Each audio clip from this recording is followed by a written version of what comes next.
Hey everyone, I'd like to spend a little time talking about one of the most popular ways to travel right now, and that is with a lot of different people and what people would consider multi-generational travel. This is when you have grandparents, parents, and grandchildren all traveling on vacation together. This is becoming exceedingly popular for those of us in this generation who are currently raising kids and also spending as much quality time as we can with our parents. So, how do you make the most of a multi-generational travel experience? What are some tips to help make sure that everyone who goes on this vacation is going to get what they want and with the least amount of drama and the least amount of stress? That's what I'm here to help you out with. So, stay tuned for all of my tips for making the most of your multi-generational travel vacation. Let's get started. The first thing you'll want to identify is who is going on this trip with you. If it's grandparents, if it's parents and kids, how many people are we talking about? And I have a feeling that most everyone is going to be going on this type of a trip for the same two reasons. Number one, they want to spend quality time together. Grandparents want to see all the different special moments with their grandkids. The grandkids want to be with their grandparents and their parents, and the whole thing is about spending quality time together.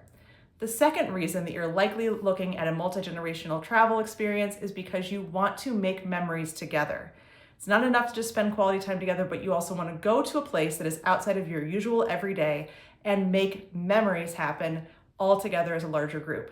These are both great reasons to spend some money and spend some time on a really special vacation, and figuring out where to go, how to do it, and what are some of the best practices to make sure that everyone leaves rested, happy, and fulfilled. This is all going to come down to having a good plan. The next step you'll want to consider is where do you want to go for this multi-generational family trip, and what kind of activity level are you hoping for? I often get families that come to me. It's a lot of times it'll be grandparents or parents that'll say, hey, we're running to take a big family trip to Disney World. I want to experience Disney World with my parents who are a little bit older, and they want to see their grandkids experience Disney for the first time. So often, a lot of people are looking for that Disney World or Disneyland vacation when they're going with a bigger group. That's a great place to start, especially if that memory-making component is tied to a lot of nostalgia that you may have growing up with Disney, whether it was the movies, the parks, or other. This is a really popular choice. There are some things you'll want to consider when planning Disney for multiple generations at one time. The first is your activity level needs to be understood. Little kids, depending on their ages, can have a lot of great energy.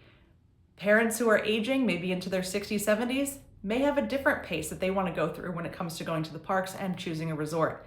This is where choosing your resort and your park strategy can be extremely important. What I always like to recommend is being really comfortable as a group, splitting up and coming back together as needed. Just because you're going on vacation together as a larger group does not mean you need to do every single thing together on your trip. Once you relieve that pressure of feeling like you have to do it all together all the time, it really does allow for some flexibility for people to go off and do things that they would like to do without feeling pressured by other people to do something different. This is extremely helpful when you're visiting Disney parks, for example, because if you pick a hotel that is easy to get to and from the park, maybe young kids want to go back for a short nap, or maybe the grandparents want to end the day at 5 o'clock and not stay out late for fireworks with crowds.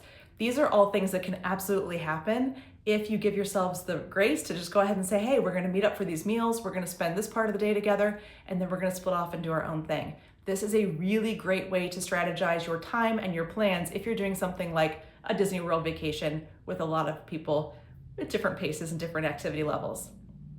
The second really popular destination for multi-generational travel, aside from Disney World, is going to be cruising. I think cruising is a fantastic option for people to go and be able to explore a vacation at their own pace while still being together. So let me talk about why this is so helpful. When you're on a cruise, when you book with your family, you can tie all those reservations together, and you can choose to do your dining together. You can choose to do certain activities together, but you can also split up. And if the kids want to go and do some swimming, maybe the grandparents want to go and take a rest in the adults only areas on the ship. When there is a port day where it's going to be a lot of walking or big shore excursions, maybe some people want to do a different shore excursion like a cooking class, and maybe others want to go and do some thrills in a water park. You can have this opportunity to choose your own adventure on a cruise, without feeling like you're not still together. You still have those rooms that can be connecting rooms or close by. You still have your meal times where you can regroup and be together as a family, or even going to see shows that they have throughout the duration of the cruise. All great ways to come back together, but also feel okay with going off and doing your own things. These are a few tips that I like to recommend when you're considering multi-generational travel, but first and foremost, it is always worth taking the trip. I want to make sure that you know that, but be really careful which trip it is that's going to be right for you, and make sure that you have someone helping you with all those details. Hotels and choosing the right room types can be a big game changer when having a vacation with grandparents, parents, and kids. Some people need a little more quiet. Some people need more space. Sometimes connecting rooms will be a great choice. Other times, maybe a 2-bedroom suite. These are all things that you'll want to consider early in your conversation with your family when you're deciding to go on vacation together.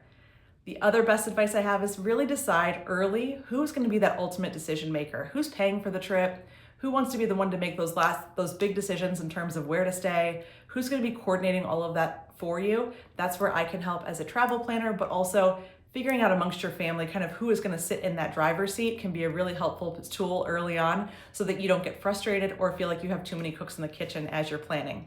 So I hope all of this is helpful, because at this point, multi-generational travel is one of the most common types of travel happening, and it's always worth the special trip together. You want to make those memories, and you want to do it in a place that is different and unique, and somewhere where you can go and be free from distractions of your everyday busyness, your everyday schedules, and just enjoy that time together with your loved ones. So if you are thinking about a multi-generational trip, take some of these tips into account and reach out to me if you'd like some help. I book a ton of multi-generational travel experiences. I have from large groups going on family reunion cruises to beach vacations in different houses and different destinations around the US, and all-inclusive resorts, and of course, Disney and Universal. So reach out to me, let me know what I can help you with, and thanks so much for watching. Be sure to like and subscribe for more.